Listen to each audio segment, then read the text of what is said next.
We're going to start with a little bit of the history of high fructose corn syrup in America.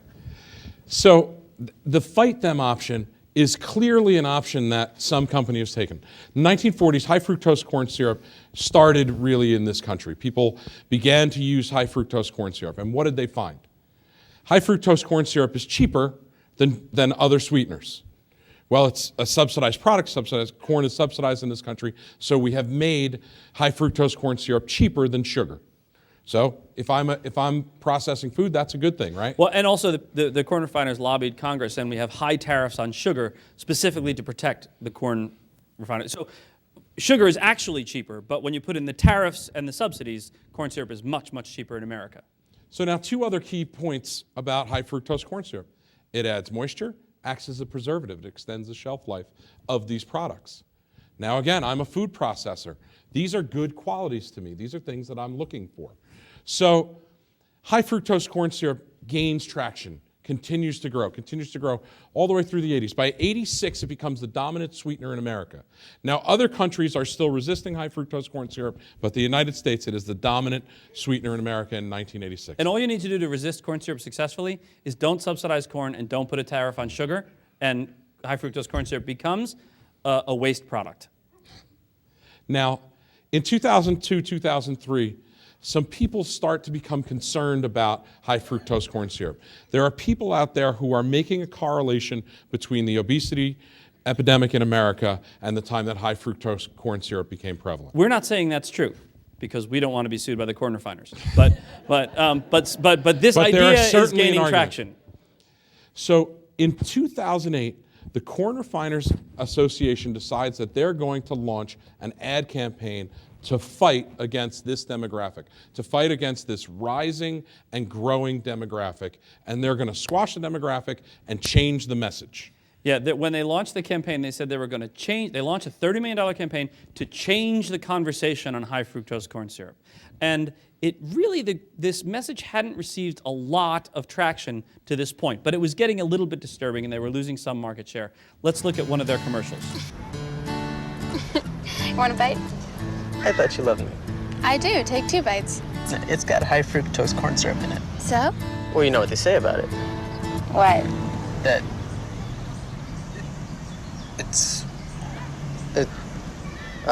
That it's made from corn, has the same calories as sugar or honey, and it's fine in moderation. You only wrote one. Get the facts. You're in for a sweet surprise. Yeah, we're in for a sweet surprise. Okay, we did a little bit of, we rarely do this Restaurant Guys media analysis of this commercial. It's very, very sophisticated stuff. I hope you guys can keep up. Here's our deep analysis of the commercial. You ready? She's hot. And she's got a popsicle, and she's a phallic popsicle, and she's offering it to you. I don't care what's in it. I want the popsicle. He is so dumb that the music stops when he begins to talk. As if there was a band, that music was coming from a band playing in the park, and they're like, oh, look at that guy, so dumb. Stop playing. Listen. Right? Stop playing. Shh.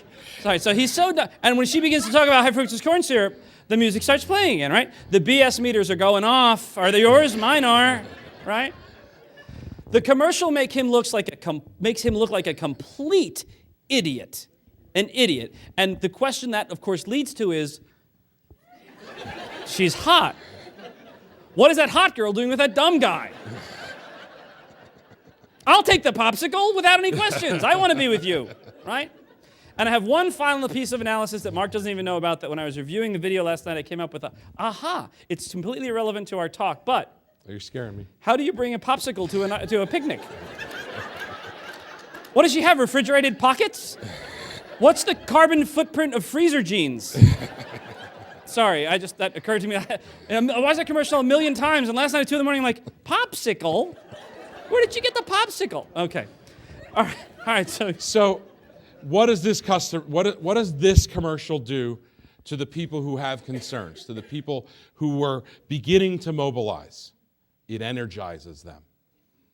That other side, now the gauntlet's been thrown down. They know they're in a fight. They've been called an idiot. So what do? Let me show you what they did. Want a bite? I thought you loved me. I do.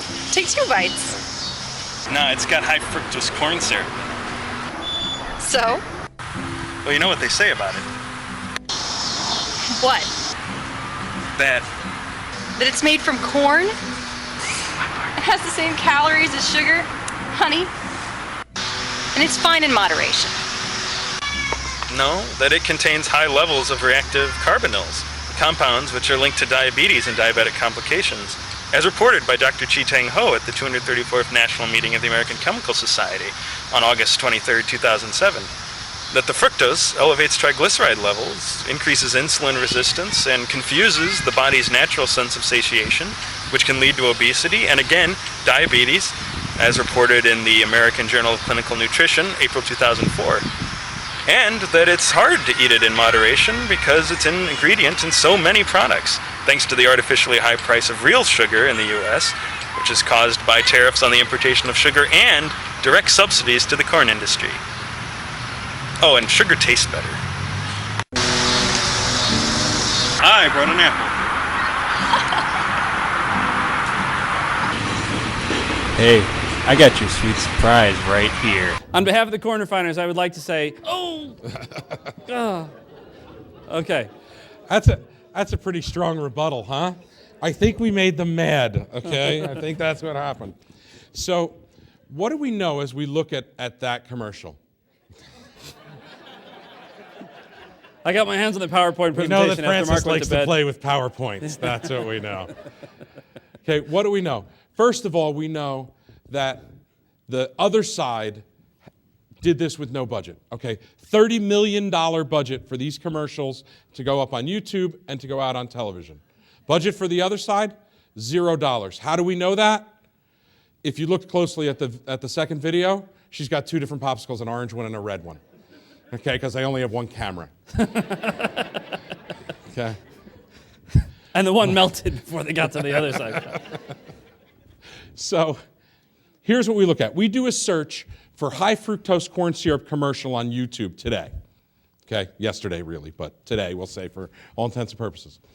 What do we find? We find on that first page, we find two of the corn refiners commercials.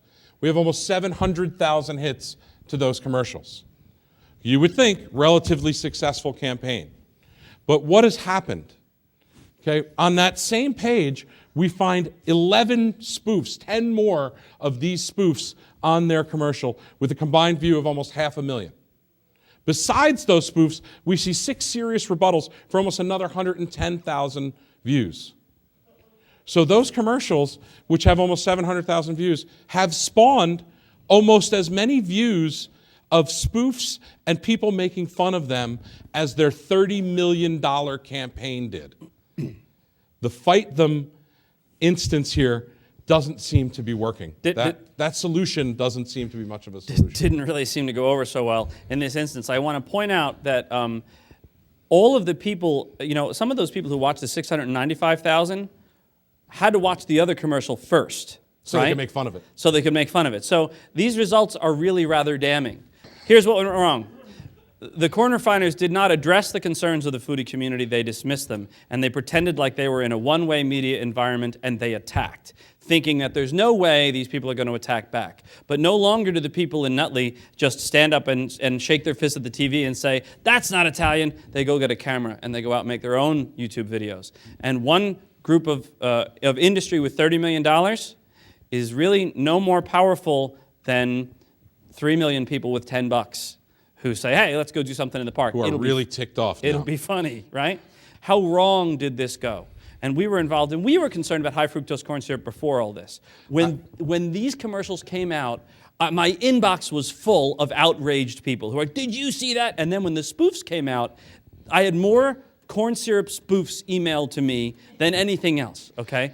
It energized the other side. May 17th, 2010, Hunt's, a ConAgra food brand, is pleased to announce that it has removed high fructose corn syrup from every bottle of its ketchup products. This is their press release, by the way. And they put in that every bottle because they didn't want you to think they missed one, okay? Every single bottle, they took out the high fructose corn syrup.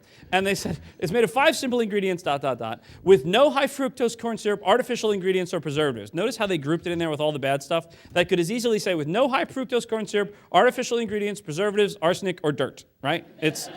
It's bad, okay? And why did Hunt's sell out the corn refiners?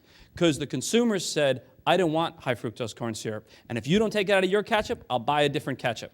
Okay? It made people mad. In direct response to consumer demand, Hunt's didn't go out and say, hey, does anybody want us to take high fructose corn syrup out of our ketchup? They said, holy crap, we better move, right? Chicago Tribune, August 17th, many articles I could put up here, but Sara Lee is the latest to jump on board, removing the sweetener from its 2 best-selling breads. Moms in particular. Uh-oh, the foodies have moms. What do you do when mom tells you to do it? Only one answer.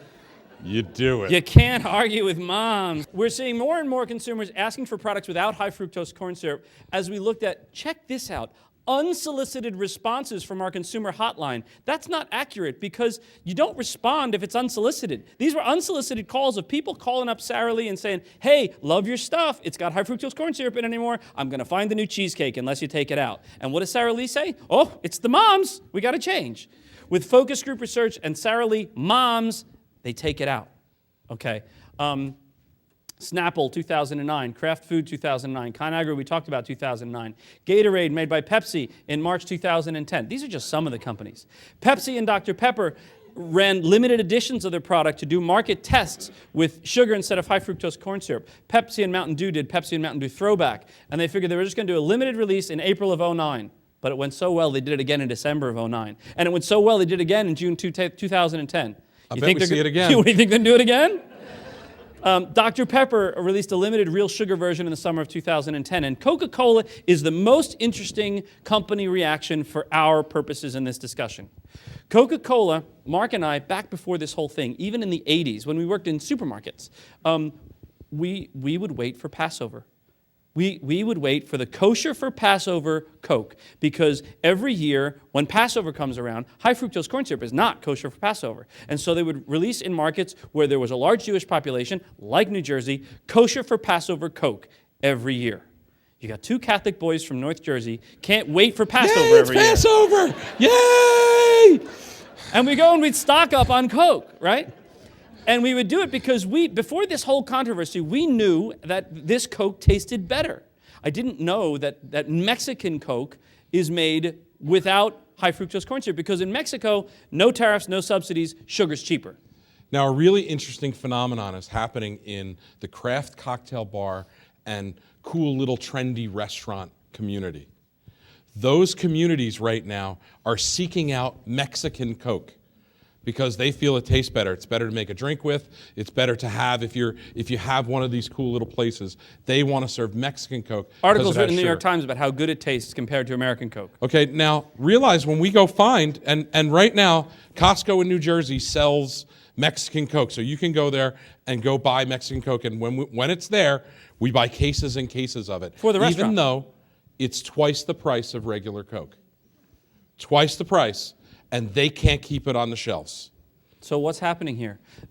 Coke America, every time they get asked to release remove high fructose corn syrup, they come out with some press release that says there is no difference between high fructose corn syrup and sugar. You cannot tell the difference. There is no difference. There is no difference. There is no difference. Nanny, nanny, nat. Right? And they We're also not say doing it. people don't care. And people don't care. Our customers don't care. Well, guess what though?